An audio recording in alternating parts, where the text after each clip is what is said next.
This is The Baseline, discussing the hot button topics of the NBA. Welcome, everybody. You're tuned to The Baseline. Callie Warrenshaw discussing the hot button topics of the NBA. A lot happening in the NBA ethos. NBA season getting ready to start up. And this is always around the time of the year as well, too, when we begin to receive people who are ready to provide stories and perspective and, books. And, the idea here is that this is the season, so to speak, to get you ready for an upcoming NBA season. And we got a great show lined up here because we have someone who's really has been fortunate enough to cover not just the NBA, but the WNBA respectively, and has covered some really in the most iconic moments of sports. And to have an opportunity for our guests to sit down and talk with us a little bit, to share about those experiences, it's always great. So we have a great edition of the doing a little FaceTime with the Baseline. But let me roll out the red carpet to my right-hand man, www.shawsports.net, Big Kahuna PNC, my man, Mr. Warren Shaw. Kind of an iconic type person, he himself as well, too, and doing dope interviews and things of that nature. Listen, man, I can't wait for you to drop your memoirs. I got some great ideas for some memoirs and some stories we can share, especially about our college times together, young friend. But either way, always happy to be here on the Baseline, man. Excited about this week's episode. An amazing, amazing guest with so much information, so much knowledge about the history of sports journalism, specifically producing. It's an amazing situation for us here on the Baseline. So I think it's going to be a great one for listeners, young and old, man. It's going to be a great episode.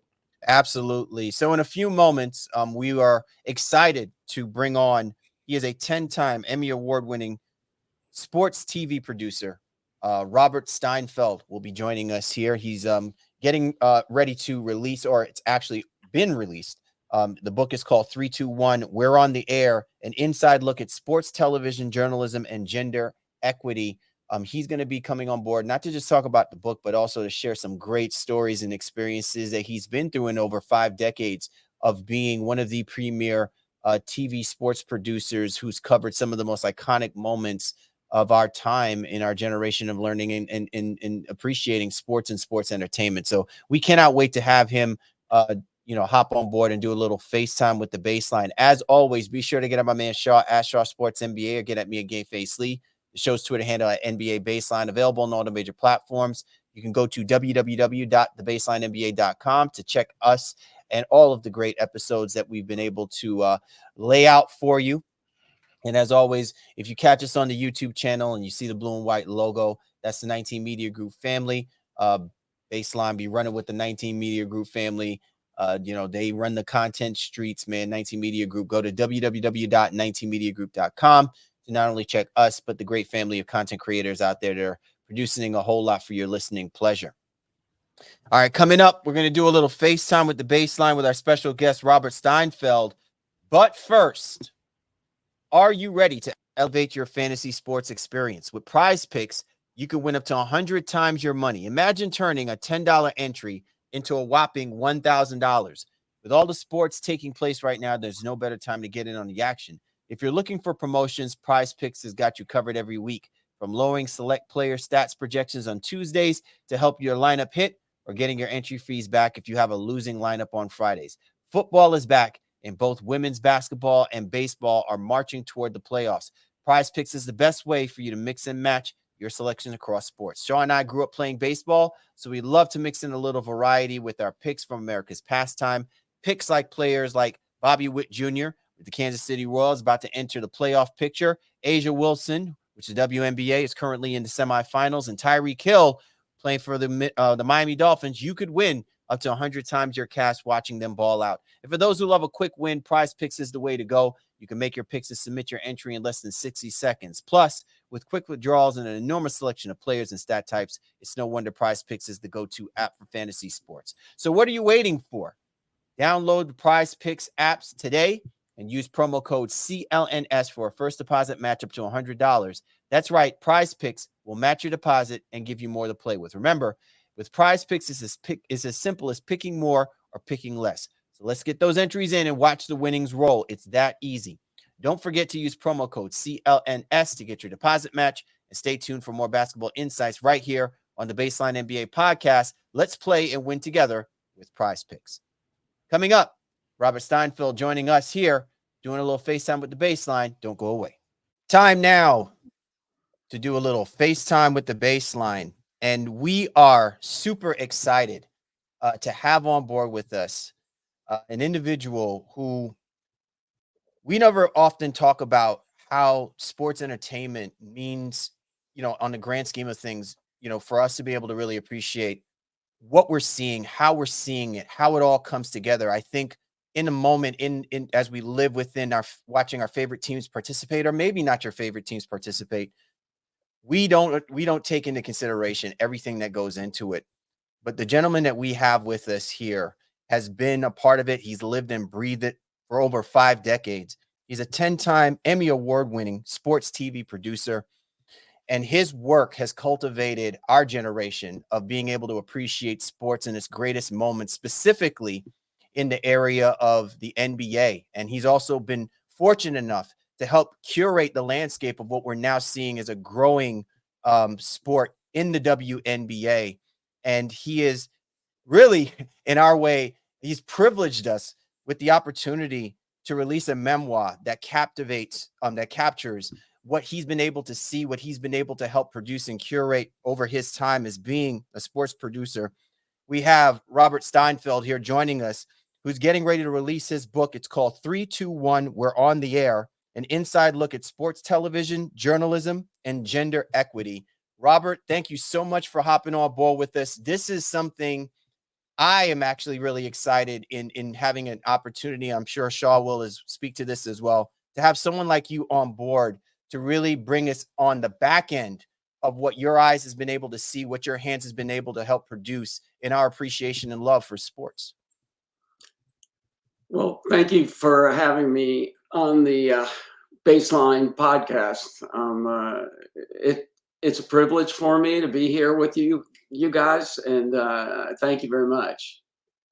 Robert, I when we normally bring people on, we usually bring on writers, we bring on people who've written books. They usually have an opportunity to sit down and interview athletes one-on-one, or maybe write autobiographies or biopics covering a specific timeline or sports.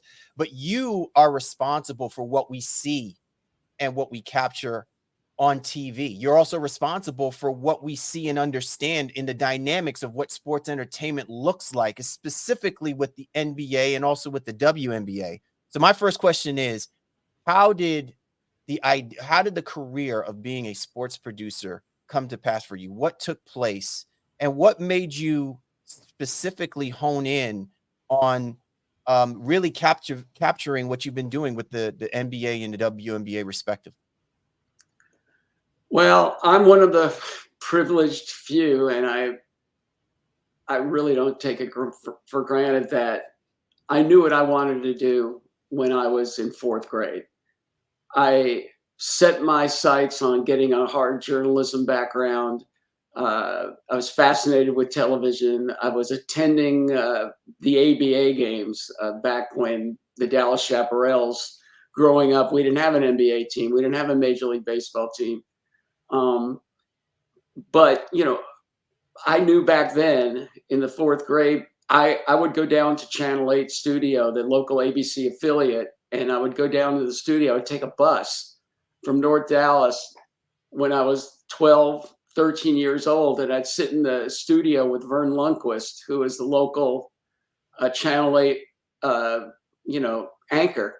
And I would sit in, watch him do the sports cast. I would look at what he wrote and everything. And, and then I started inviting reporters from that station to come speak to my elementary school, junior high school, and they would come. And then I got the principal of our school to allow me to go on my own personal field trips with the reporters, the news and sports reporters for Channel 8 in Dallas during the day. And so occasionally I would go out and reports with them, come back to the studio. So I was getting some practical experience and trying to share that with my classmates. And then when I got a little older, in high school and, going to the Dallas Chaparral games. I saw Dr. J play for the New Jersey Nets. And before that, the Virginia Squires. George Gervin was playing in the league. Artis Gilmore. I mean, Darnell Hillman from the Indiana Pacers. I can go back that far. But, and Spencer Haywood, Connie Hawkins. And so we used to sneak back by the locker rooms after the games were over. There weren't 20,000 people back then going to those games, but we were so, enamored and enthralled and, with the athletes and the players. So we would get the mimeograph box scores, and then we would go back by the locker rooms and we'd wait for the players to come out and we'd take pictures with the players. So, I was a big fan of it. I looked up to these athletes, and played basketball myself and baseball and all that. But so I kind of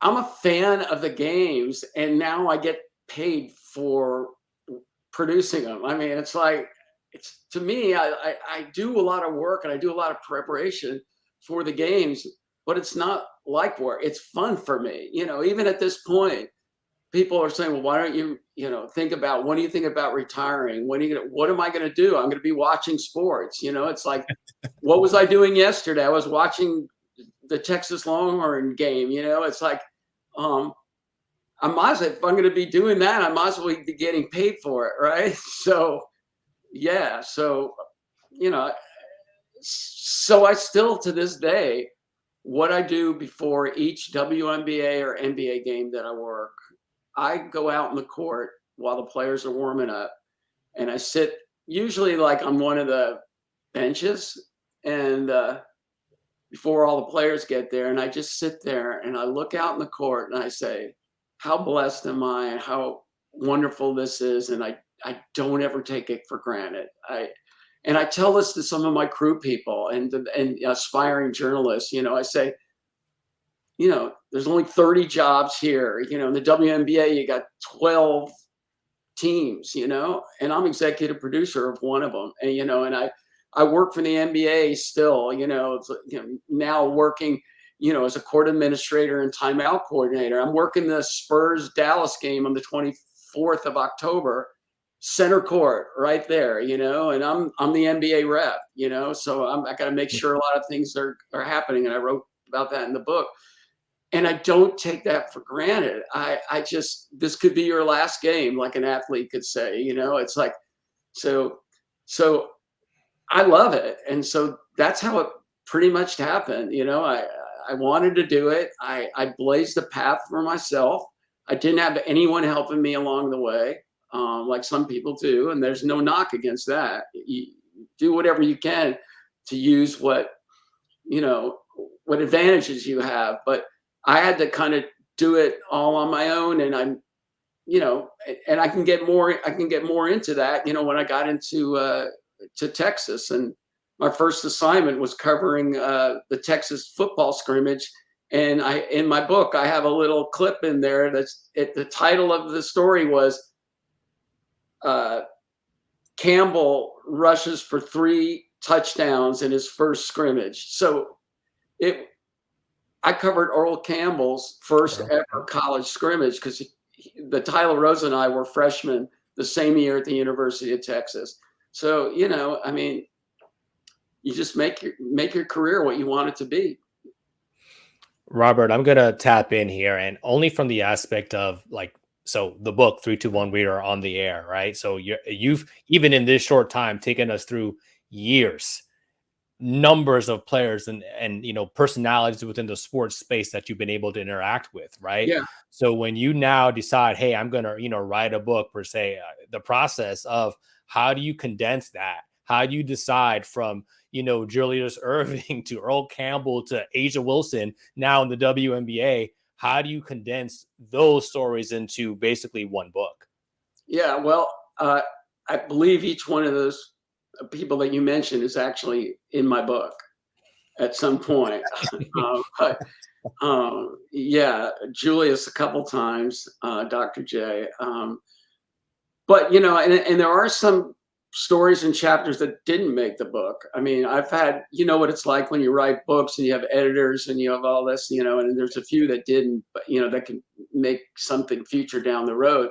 But I tried to include stuff that was representative of my career, but might be interesting, you know, to the people viewing what it's like to be inside sports television.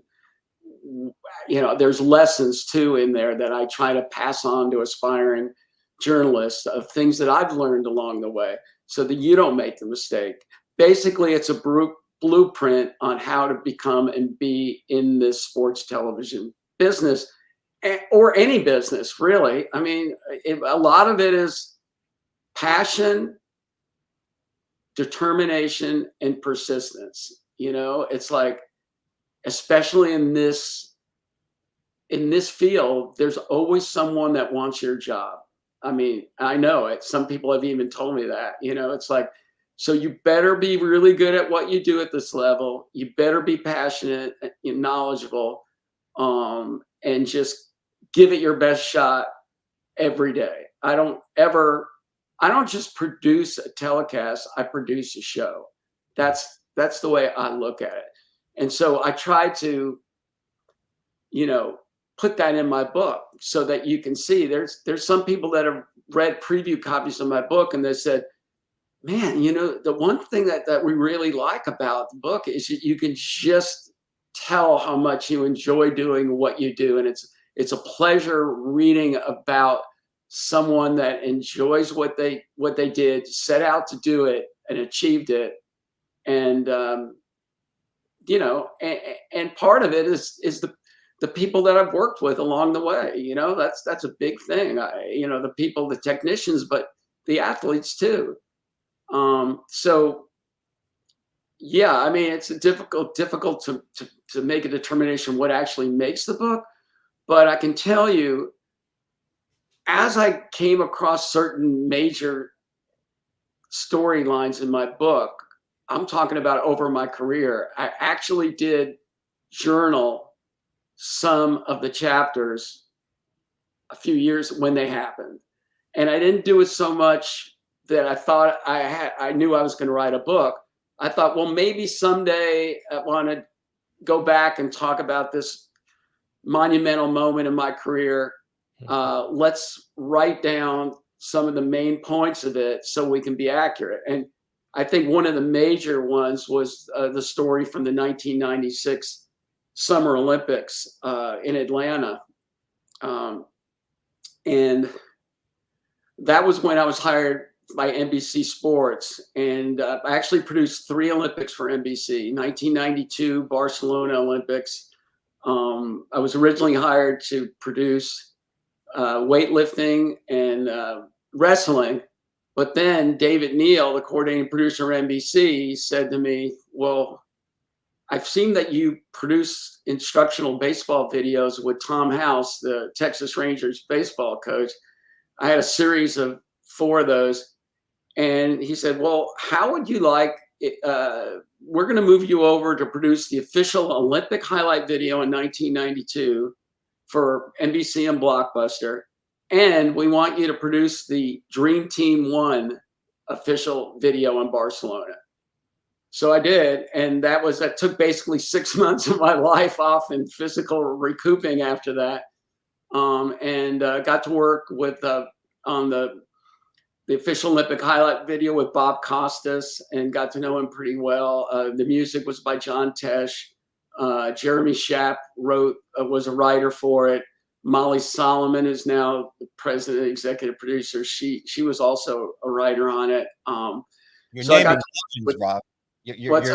You're naming legends right now, man. Like, I mean, it's coming out. You know, it's coming off. It's just like, hey, you know, it's like another day at the job. But for myself, and even, you know, for my co-host Shaw and myself, you know, we live off of the voices and the presentations that were provided by these names, right? I mean, even from your very first interaction with Vern Lundquist, he to me is you know, he's iconic. He's like almost like on the Mount Rushmore of voices that resonate with me when we're talking about primetime TV and you know, iconic games being covered. and you're working side by side, or you're looking over, or you're hearing this stuff first. It's just remarkable. Well, then Vern, I can tell you, just to sidetrack off that Olympic story, but Vern, I ended up hiring him during in the early 80s, mid 80s, for his first ever play-by-play gig. I kind of paid him back to produce the Southwest Conference basketball game of the week, which aired on USA Network, that I was producing. And it was during the Phi Slamma Jamma era. So we did a lot of, Phi Slamma Jamma games in Houston.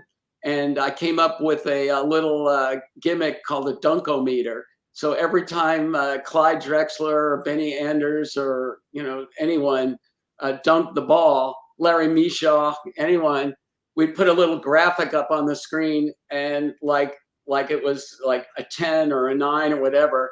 And the dunkometer would go up like that, to whatever it was, then Vern would say it. And then, we also had a very harrowing plane flight together. We had a private plane taking all of us back from a game at Arkansas. We went through a thunderstorm, and there's a chapter in my book called Vern Lundquist and Six Others. And we went through a thunderstorm, and we thought we were all going to die. And the director of our game says, the silly thing about all this is, there's going to be a headline in the Dallas Morning News, and it's going to say Vern Lundquist and Six Others. And even then, Vern, you're going to get the headline, and we made it through the flight, thankfully, but it was harrowing. But you can read more about that in the book. But the other thing with in '92, I didn't get a chance to finish the highlight video in Barcelona. They were literally pulling the plugs and cables around the IBC, and I was a week later, and I had to come back to the United States and finish it. And Blockbuster and NBC wanted it out pretty quick. We finished the Dream Team video, which was really cool to do, but with Marv Albert and the czar, the telestrator, were working on that with me. But I came back, I had to finish it in Dallas and then fly to St. Louis for an audio session with Bob Costas. So Bob came into the studio in St. Louis. I flew up there from Dallas, and we didn't finish. I thought we were going to get done like it was 6 o'clock. He had to leave by 4:30 to go do a Cardinals game. So he goes, "You were happy?" And I go, "Well, yeah, we're good. You laid down some voice tracks. We'll do it." Well, about 8 o'clock that night, I was still there. So I missed my plane, and I get a phone call, and it's Bob Costas. I hear the baseball in the background. He goes, "Yeah, I'm still at the game." He goes, "But I was just checking to make sure you were happy with my work." And I'm thinking, wow, happy with your work? It's got to be really good. I go, "Yeah, everything's great, but there was one or two little things that we can make work. It wasn't perfect." He goes, "That's not good enough for me." He goes, "I'm coming back to the studio after the game." So he had a son with him too, and he came back to the studio. And this just goes to show you what type of guy he is and why certain people get to certain levels. They want it to be right and nice enough. And he came back and revoiced it. And then he thought to himself, it was about 10:30, whatever. And he goes, "Well, you were supposed to go back to Dallas, weren't you tonight?" I go, "Yeah, well, obviously I missed my flight." I go, "I'll just get a hotel and call NBC or whatever." And he goes, No. I want you to come back and stay at my house. You can be my guest and all that." And I said, "Well, I don't know really when I'm going to be done here." I go, I can't intrude. I go, anyway, I didn't take him up on it.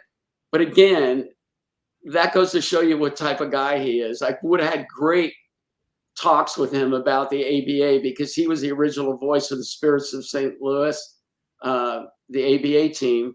And so we could have gone back, talked back that. Plus, I was born in New Jersey and moved to Dallas when I was 9. So really, with no Major League Baseball team in Texas, the Yankees were my team. And of course, his hero was Mickey Mantle. Well, when I got to Texas, turns out that I went to junior high and high school with Mickey Mantle's son, David Mantle. And we played on the same baseball team. And it's so ironic. He looked just like his dad. And I saw him a few years ago at our high school reunion. But, he hit like his dad, but he didn't have his dad's speed, and he couldn't catch very well. And there's more on that.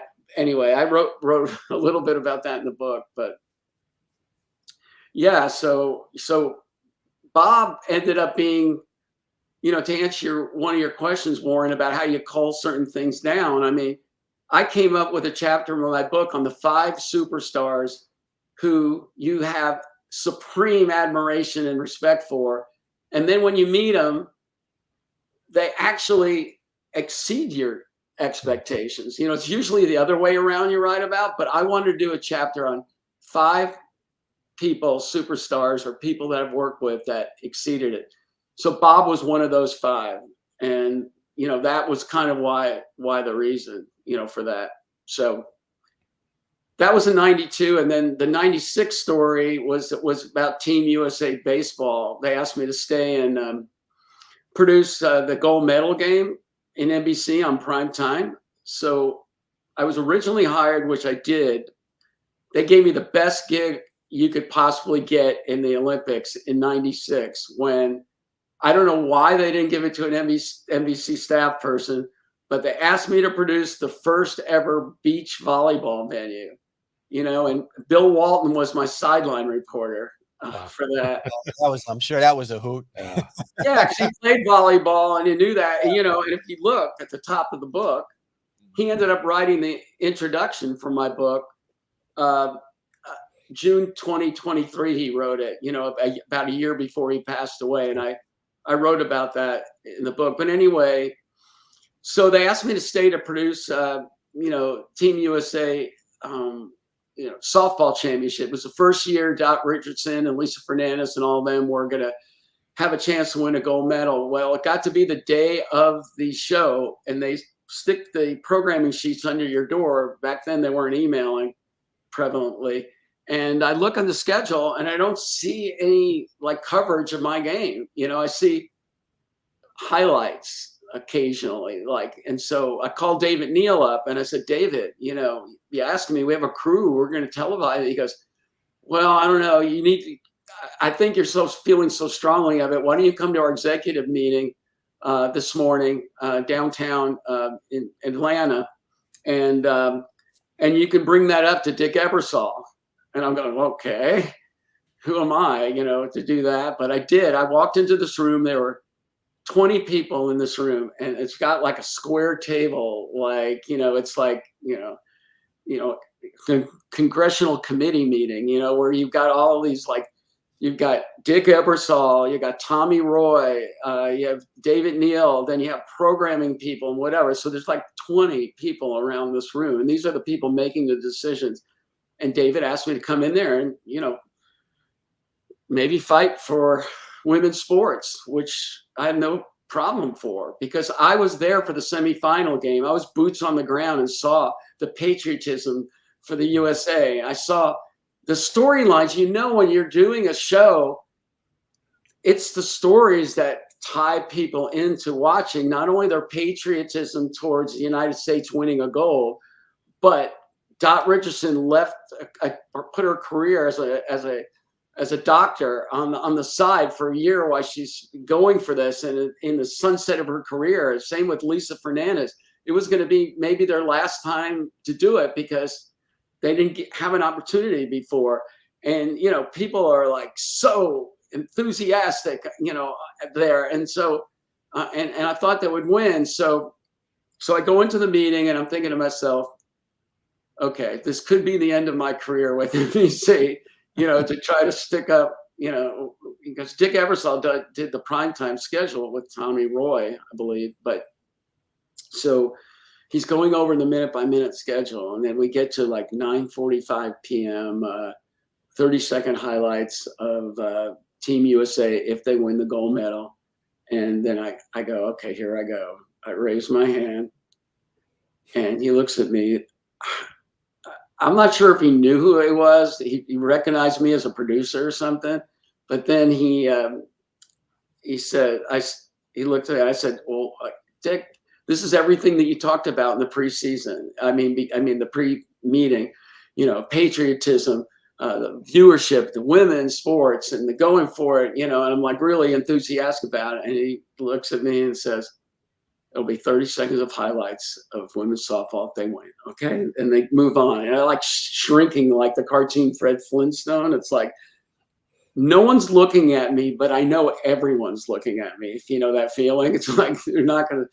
And then about 30 minutes later, he's going, "Okay, 11-10. If Team USA wins, we'll show 45 seconds of whatever."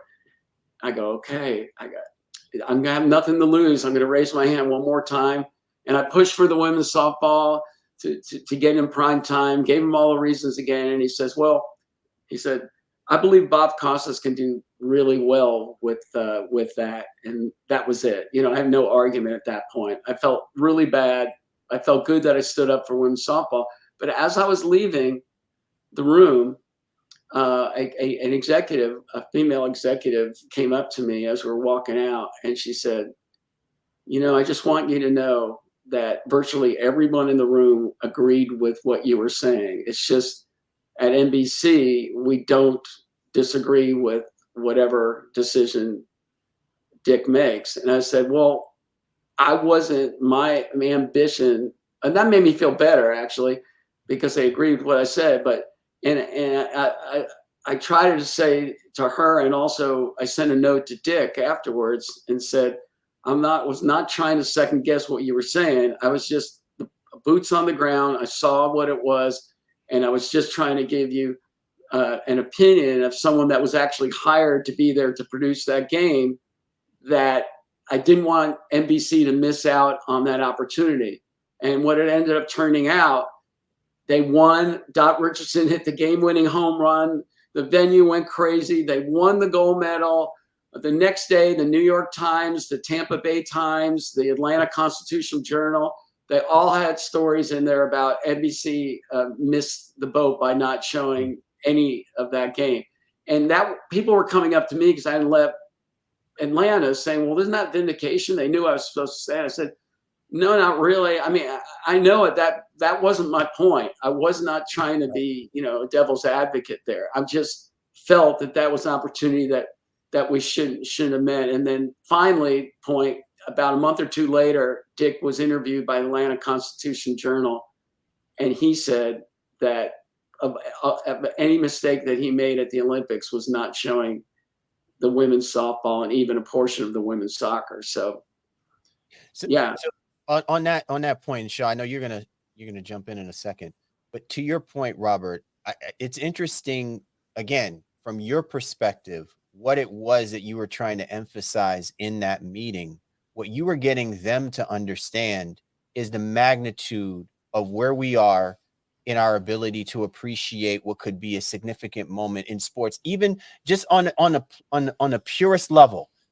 It's a gold medal game, right? And there's opportunity here to showcase, the country's participation and the exuberance if they win, whether it's a close game, it doesn't matter. And I think what tends to get missed at times is people just assume this is about the ratings. This is about TV. And we understand there's only so much that can be captured and so much to be shown. And I'm glad that you're highlighting this, because I think this is what we all tend to miss at times when we get frustrated on what we don't see enough of, and we don't know if whether or not it's getting spoken to. But you're there, right? Like you said, your boots to the ground, and you're there speaking to that because you see it as like the fan would want to see it, like, hey, this is a great opportunity that many people could be able to really embrace this and take this in.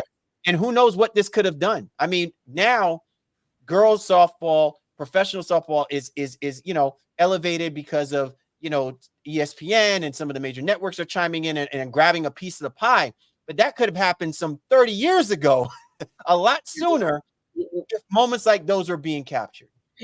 That's true. And I think women's sports has evolved now to where those moments aren't being missed so much. But there's more opportunities for these events to be televised. Back then, there wasn't all these channels and distribution and streaming efforts. But it would have been hard also to try to put a live sports show in the middle of a primetime schedule when you don't know how long baseball or softball is going to last. You don't know how close the game's going to be.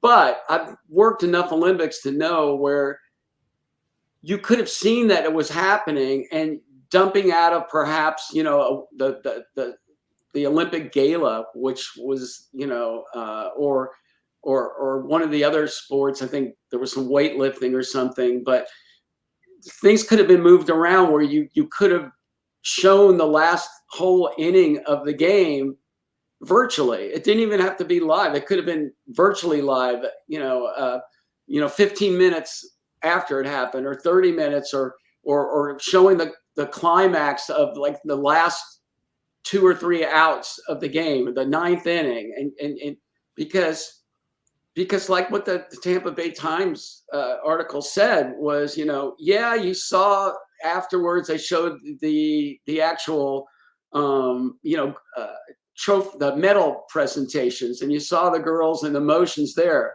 But what you didn't see was them winning the championship live. It's like, or virtually live, or the stories leading up to it.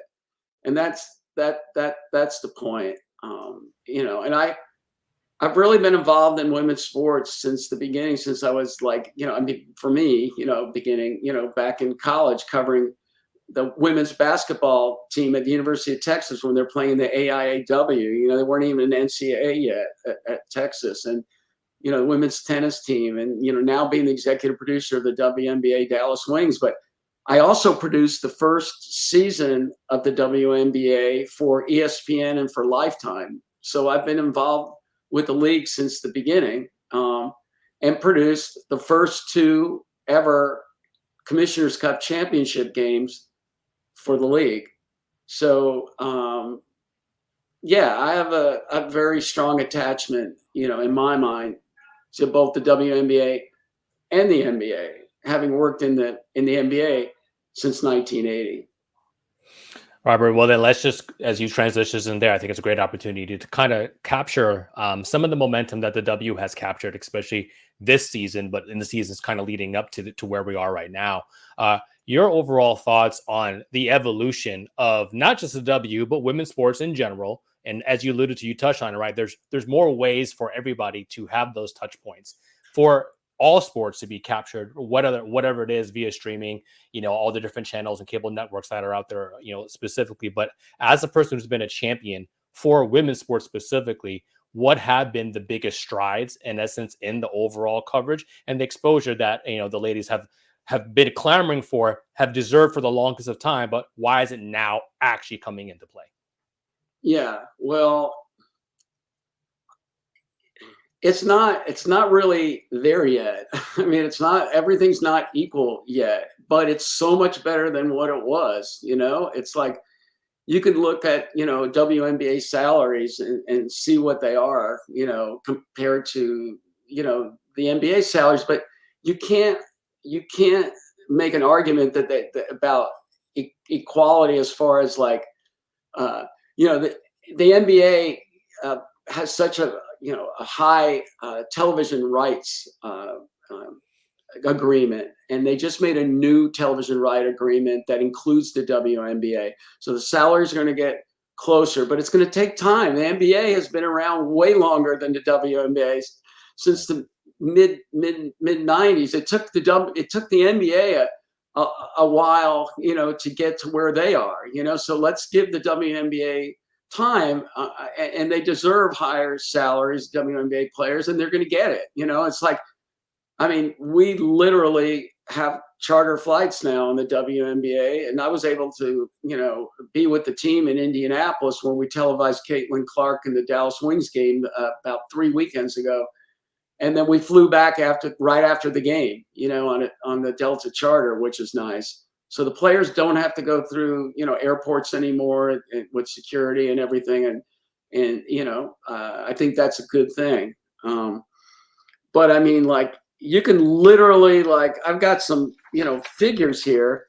I mean, attendance in the WNBA up 48% over last year. There's 154 sellouts this year compared to 45 last year. There was 54 million plus viewers across all the networks. And I also produce the games on Ion. So, we have a lot more viewers on that. Social media drew 2 billion viewers this year, and that quadrupled the number from 2023. I mean, the new 2.2 reported billion media rights deal, includes, the NBA for 11 seasons. I mean, the WNBA averaged 6,615 fans a game last season. This year was 9,807 fans a game. I mean, a lot of that has to do with, Caitlin Clark and others, but, it's all of the teams' attendance has gone up. And, I think I'm going to say a big contributing factor to this year is the NCAA playoffs, the Final Four and seeing Caitlin and Angel and others. And it's got eyes to those games. And, I had one fan who never watched women's basketball before, and he's one of my friends, and he's been watching them, and he said, "This is actually really good basketball." Yeah, it is. It's evolved and it's gotten better. And part of the reason why people are watching it now is because, I think, a lot of eyes were brought to women's basketball by, the NCAAs last year. So, Robert, yeah. Let me bring this full circle, though. I also believe that the reason why these numbers have jumped significantly is in the way that the game is being presented to the viewer as well, too, which I would think puts you and your colleagues and contemporaries right in the middle of being responsible for us to better appreciate the quality of the game that the WNBA is continuing to roll out. And so let me ask you this question. How does that work for you, right? Like, I understand that you executive produce the Dallas Wings, but I think you also look at it on a grander scale because the Wings are playing those other teams on the road and coming in at home. And you're responsible for not just what you're doing to televise those games, but I think in some ways you directly or indirectly are influencing the way that those games are being produced when those other teams are playing, on those same nights and other nights. So do you in some way, I'd like to think that you've helped influence for the time that you've been doing this. And it's not just a reflection of what your book is going to show and reflect when it comes out, but I just like to think that you are directly responsible for people who didn't understand really the quality of good basketball being played by the WNBA on a night in, night out basis, unless you and your guys are doing what they do on a night in, night out basis. Am I often thinking that? No, I want to give the credit to the actual players and the coaches. They're the ones, but it's our job to get that across to you and the viewers at home. I mean, a lot of people now are just finding out how great a coach Cheryl Reeve actually is, and she was just named Coach of the Year, and I have no dispute on that. She just coached the women's Team USA to a gold medal in the Summer Olympics. But she's been a part of the family tree as an assistant coach back to the Detroit Shock days, and and stuff. And then there's players, great players that people didn't see very much back in the day, like Nancy Lieberman, and who is one of our team ambassadors and works with me, and Cheryl Miller. Ann Myers Drysdale. I mean, there's great players that didn't have the exposure. But I have seen, some evolution, of the players in the league, and it's better basketball today. I think there's a lot of really good athletes, and now there's more role models, because people can see these players on television. Where they used to not, and they say, I want to be like Caitlin Clark, or I want to be like Jackie Young, or I want to be like Asia Wilson. Look, to me, when I see Asia Wilson play on the court, I don't know if I've seen someone that has better footwork and is more athletic. One of the smoothest people you'd ever met in your life. And I'm just marvel. I was producing the Commissioner's Cup game, I told you a few years ago, it was Chicago, and they were playing against Chicago in that game. So we were there at the practice the day before, and I've seen her play obviously before, but now I'm just watching her during practice, and I go, I don't know how anyone could stop her or could be any better at what she does. She's a hard worker. She improved her shot since she came from college. And our color analyst on that game was Dawn Staley. So, it was nice having her there, with Asia being She's there. everywhere. Dawn Staley is everywhere. She is living her best life right now. Yeah. And the NBA and the WNBA and just basketball culture in general is just feeding off of her presence, which I love. Because at times I think we miss out on the fact that while it's about the players, yes, I like to think that coaches who support their players, who see that level of greatness, are out there advocating and cheering on and wanting to see the best of them. This is what we expect of ourselves, whether you're a parent or you're, an uncle, or you're just, or a mentor or a mentee. Like, you would do those same type of things just for younger kids. I always loses me why we tend to stop that suddenly when we become adults, or because the game now is being televised, that we don't expect coaches to go to other places and go and cheer on. Do.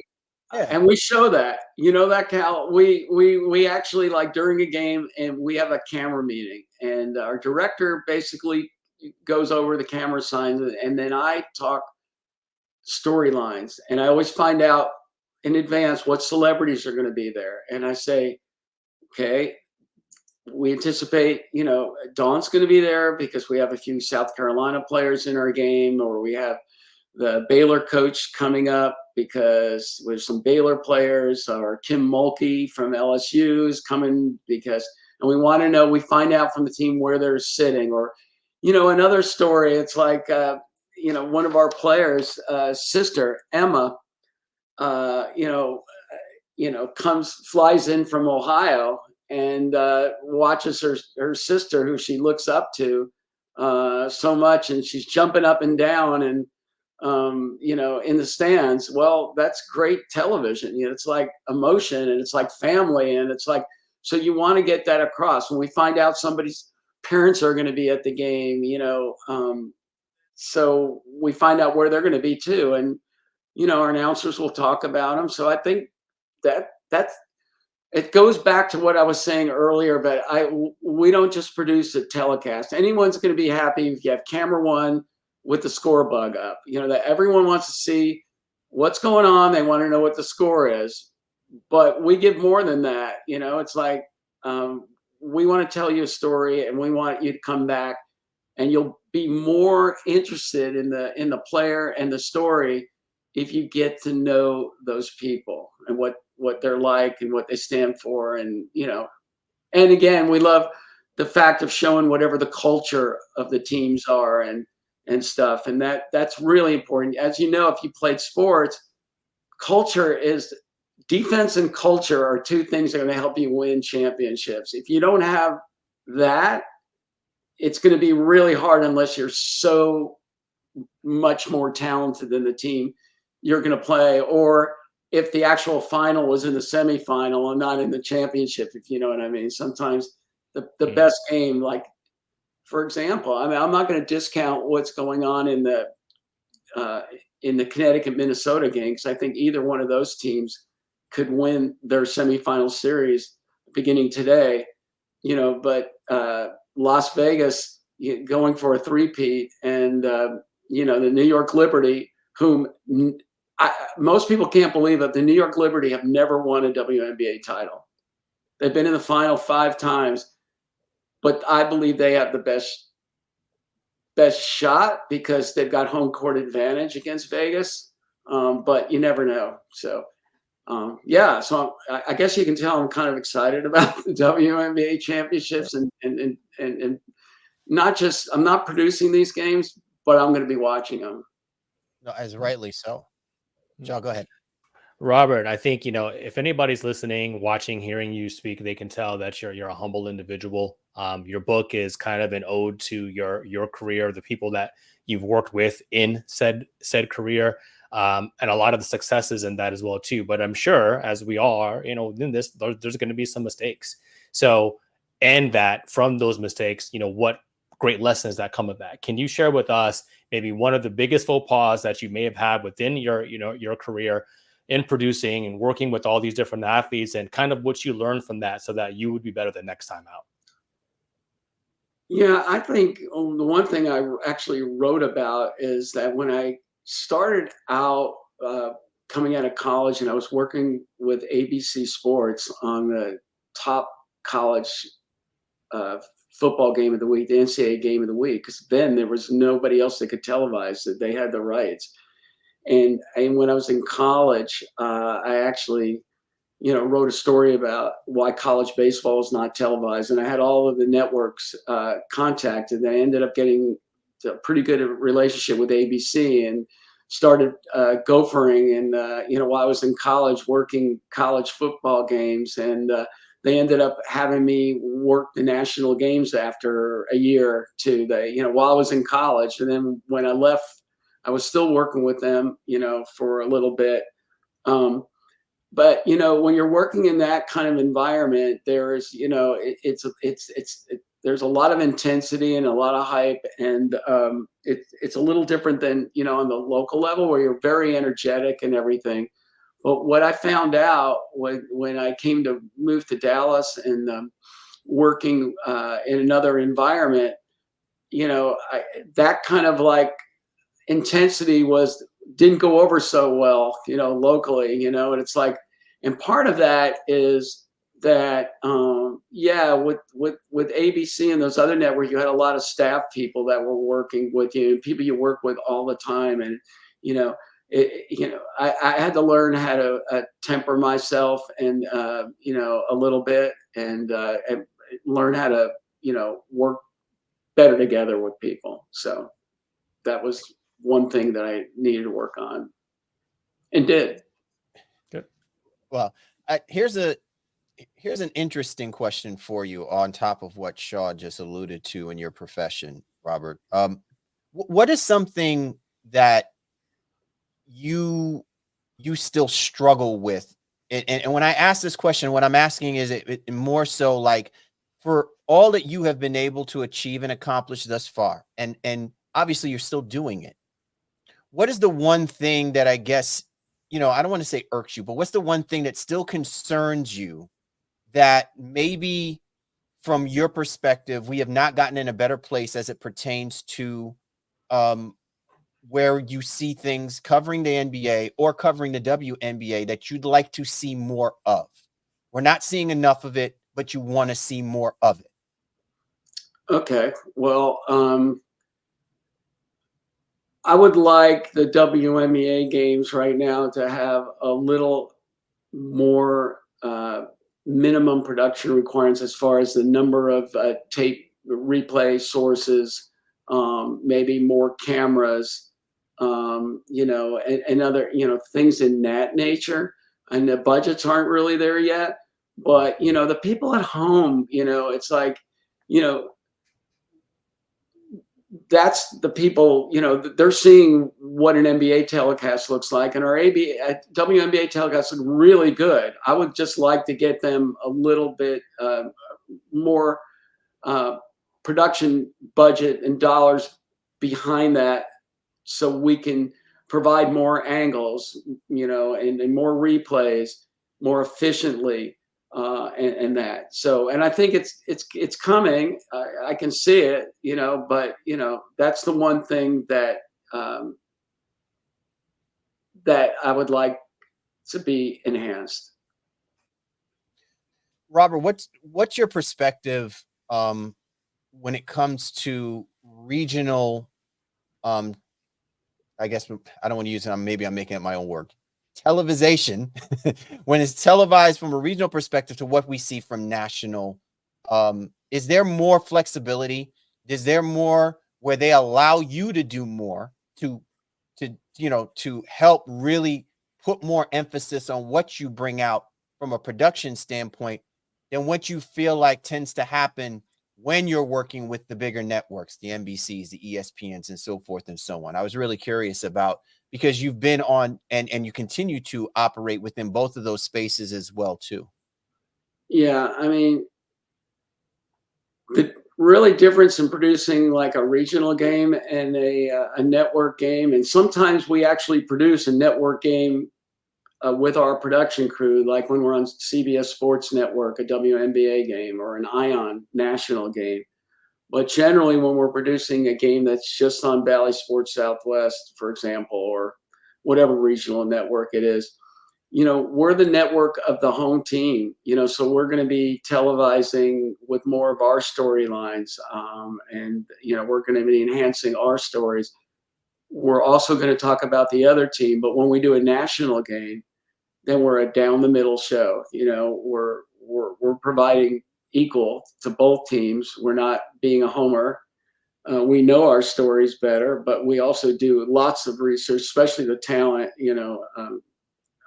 do it. So we want to do more down the middle. We'll also, on some of the national shows that we do, we might have a little bit more production support with, vignettes and flashbacks and animations specifically produced, for our game and things like that. So that would be the difference.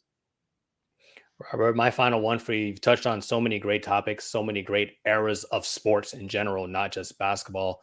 Is it even possible to pick one in terms of either the production that was done, or maybe even an era of television, like, hey, you know what? I was really top of my game then. This was like the best that I've ever done. Is there something that you can even point to? Not necessarily that maybe the best, but maybe the most memorable.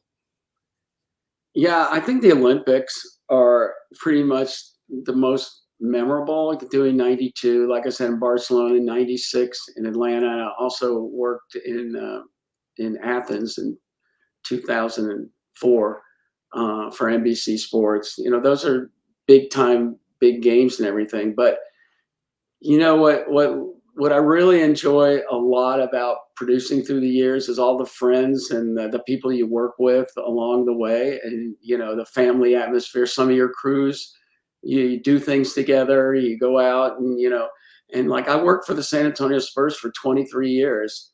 And so I got 4 championships and got to know, Tim Duncan, David Robinson, Manu Ginobili, Tony Parker, Coach Pop, Steve Kerr, who became one of our announcers right after he, retired. That was great. And working with our announcers and, our associate director and producers, and we do things, like I said, together all the time. And it's like a family thing. So some of those are big for me. I wanted to tell you the one story about Tim Duncan. It's like when you're with the Spurs and with any team really, the NBA, it's like you just kind of stay away from the players, let the players do their thing. You don't want to bother them and everything. But, if they happen to come across your crossing path, you see them, I guess there can be a little bit of a conversation with them. But so, I flew up to Toronto to meet the team, then Air Canada Center. I got there about 12 o'clock and the production truck didn't open till 1. So I walked out in the court and the Spurs were still at the shoot around. So I just kind of sat on the side, and then right then, a few minutes later, the practice was ending, the shoot around was ending, and Tim Duncan starts walking over right towards me. And I looked to my side and I saw some warm-ups there. So he was coming over to get his warm-ups. And I remember that he had not felt well the day before and everything. So he's coming to me, he's coming walking me. I'm looking at him and he's looking at me. And so I said, "Hey, Tim, how you feeling?" And he goes, "Oh, I feel fine. I'm going to play tonight." And then he goes, "Well, how are you?" And I'm thinking, he's asking me how I am. And I go, "Oh, I feel great. I scored 21 points in the JBA yesterday, the Jewish Basketball Association." And he looks at me and goes, "Got to dominate where you can, man." That's a chapter in the book, I'm sure. So that's one of my great moments. The other one, real quick, was when Dennis Rodman was with our team, and I was in Salt Lake City and in the hotel, and I hear my door, someone banging on my door, and I'm wondering who it is. And it's not my door. It was so loud. It was the door right across from me. I looked at the peephole, and it was Madonna knocking on Dennis Rodman's door. And it was only a rumor at that point for me. But then she was coming to see him. And so I actually, about 30 minutes later, I walked down to go to the elevator, and there's no one about 1 o'clock, in the hallway. But the elevator was open. And I go, okay, great, it's here. So I walk in the elevator and close it.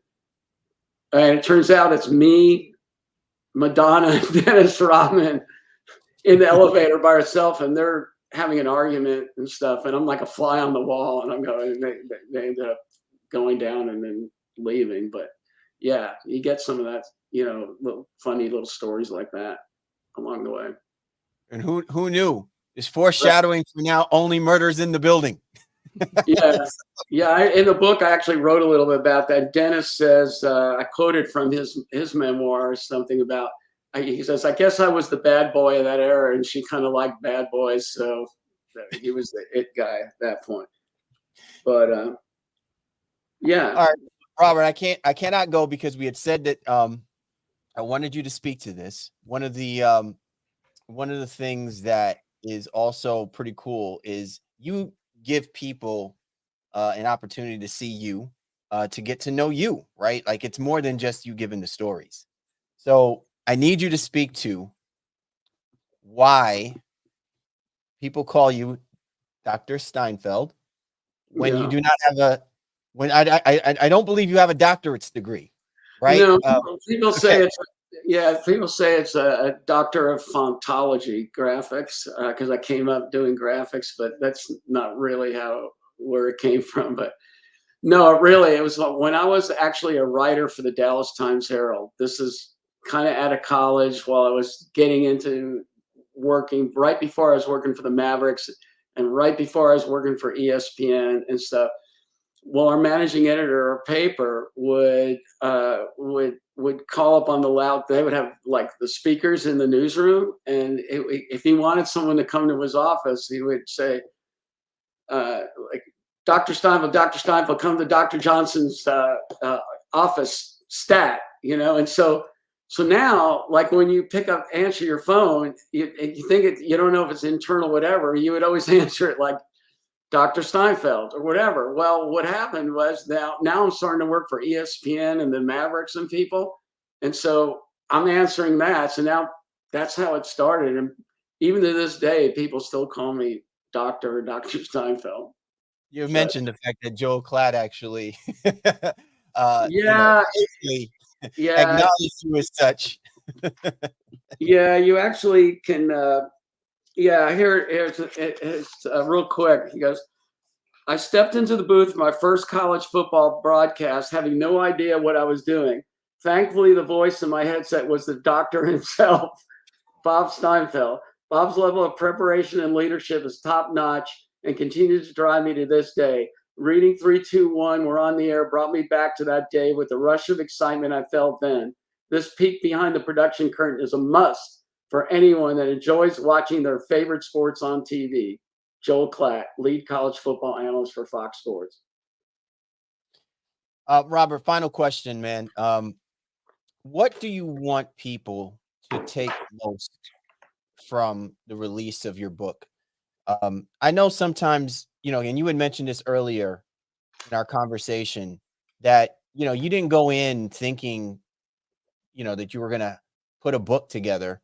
And obviously all of these events, the experiences that you've been through, the people you've come across, what you've been able to capture, it would be hard pressed for people not to know and not to be able to, share in that. What do you want people to take away from this when they pick this book up? What do you want them to feel, understand, and know by the reasons why you put the book together? Well, first, I'm going to tell you why I wrote the book. It's because during COVID, when there were no sports to produce, my wife said to me, you're really starting to get in my hair. Why don't you go write a book or something? So I did. But,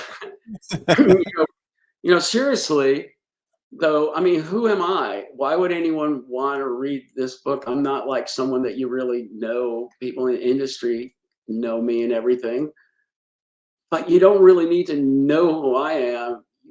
What you might want to know about is how I was able to go from nothing to achieve my success in this business. And it's a blueprint for success, like I said, for anyone. It's like, be persistent, like I said, you know, uh, set yourself out to achieve what you want to achieve. Don't wait for it to happen. When I talk to college kids all the time, and when I go in there, some of them will come up to me afterwards and say, yeah, what should I do when I get out of college? How should I try to get that? And I go, what do you mean? What are you doing now? You need to be interning. You need to be learning. You need to be doing whatever job you can get in what you want to do. And if it's not even the exact job you want in writing or television, get a job working for that company, and then learn the other something else, and then move into that department. It's like, you need to be already working when you're in college, so that when you are graduated, you either have a job waiting for you, or you have enough experience where someone's going to want to hire you. Because why do they want to hire you if you have no experience or no motivation, determination, or, here's a good word, drive? Those are the people I want to hire. I look and say, you know they kind of remind me of what I did, or myself, when I did it. So yeah, I want you to learn that, and you also can just use the book as like a blueprint on how to do it. Um so that's pretty much it. He is a 10-time Emmy award-winning sports TV producer, but more importantly, he is really one of the bedrocks in our appreciation for what we've been able to see in sports for the last 5 decades. He is Robert Steinfeld, and his book 321, We're on the Air, an inside look at sports television, journalism, and gender equity, expect to drop in October. Second, On in a the few weeks. 22nd, correct? Yeah, October. but it's available now. You can pre-order it now, and surprisingly, it's okay. I thought I was going to have to self-publish it, because, like, you can't really quantify my social media, uh, you know, numbers and say we can definitely sell millions of copies of this book. But most of the publishers that were reading it said this is a good national sports book. But it took, finally, with persistence, like I said, TCU Press, out of Fort Worth, in 24 hours, they read parts of the book and said, because they wrote me a note. They said, we'd like to publish your book. So I wrote them back and I go, you'd like to publish my book, or you want to publish it? You are going to publish? And they go, no, we'd like to publish this book and we'd like to fast track it. And I go, well, what does that mean? They go, well, in the publishing world, that really means about a year and a half to 2, maybe 3 years. I go, what? And they go, well, you could publish it yourself in a year. And I go, but yeah, they go, in the publishing business, we already have, like the movie business, all of our books lined up for the next year, maybe a year and a half. So they said, the earliest we can get this out is, in the fall of 24 or spring of 25. And that was a year and a half ago. So here we are, and it's October 22nd. But the distributor with TCU Press blew me away, because it's available all over the world. You can buy it in Australia, Germany, Barnes and Noble, Amazon, Books a Million, Thrift Books, wherever. And so I'm very humbled and appreciative of that. Now we just got to get people to buy it, right?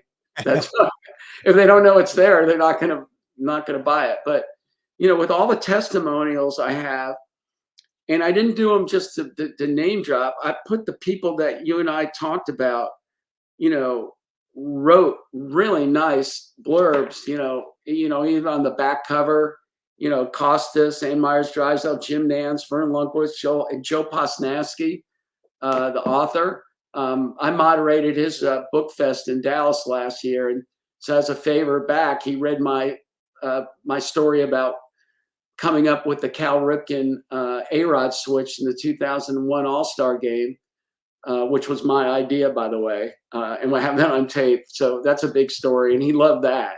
So he wrote a nice little blurb for me. But I had to put those people in there because, like, you don't know who I am, but they know. And so maybe you'll read that and say, okay, yeah, that'd be worth reading.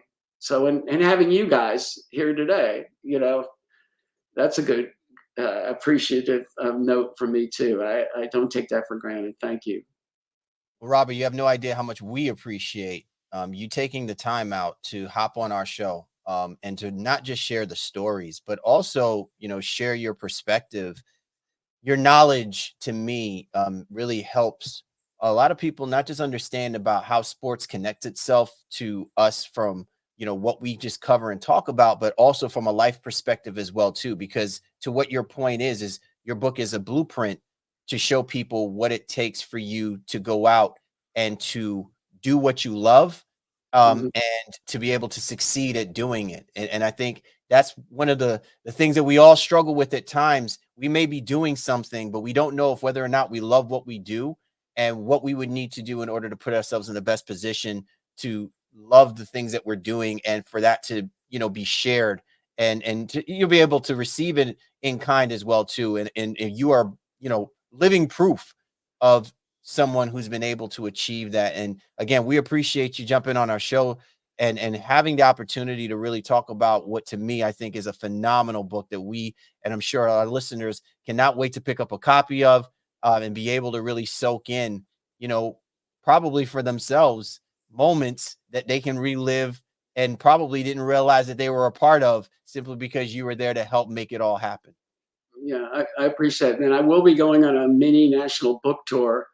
So I'll be in the near future, I'll be in El Paso, Dallas, Houston, Atlanta, Cherry Hill, New Jersey, and others coming up between now and November. So if you guys happen to be around or know anyone that's listening to this podcast, we can get more information. Now, I do have an author website that you can go to. It's robertsteinfeld.com, just like the name of the book, or robertsteinfeld.com, or my name. And you can go there and it'll have more information on me. It also will have a tab for people that are watching this or listening to this can actually pre-order the book and then order it. When it's available now, you can order it. And the people that pre-order the first edition of the book will actually get it ahead of October 22nd, I'm told, like pretty close ahead of the publishing date, because the book's already printed recently. Anyway, so thank you very much for having me on. It's my pleasure. You're tuned to The Baseline. Cal Lee Warrenshaw discussing the hot button topics of the NBA. This was FaceTime with The Baseline. What a great conversation to be had with Robert Steinfeld Shaw. Clearly you can tell this is a man who's been around for a minute. But what he's done with those minutes is put together timelessness of experiences that I think any person who loves sports can appreciate. And I tell anyone, like, if you're someone who really wants to help, capture, relive those moments, appreciate those moments for what they mean, not to just the people that he's interacted with, but you yourself, this book is definitely a go-to in order to check out, to really kind of appreciate how long, he's been able to see and project the great moments that we've been able to have in over more than 50 years. Yeah, 30-ish chapters, 250 pages or whatever. It's kind of an easy read. Great. I think overall naming of the chapters, because of all the amazing stories that he's been able to interact with.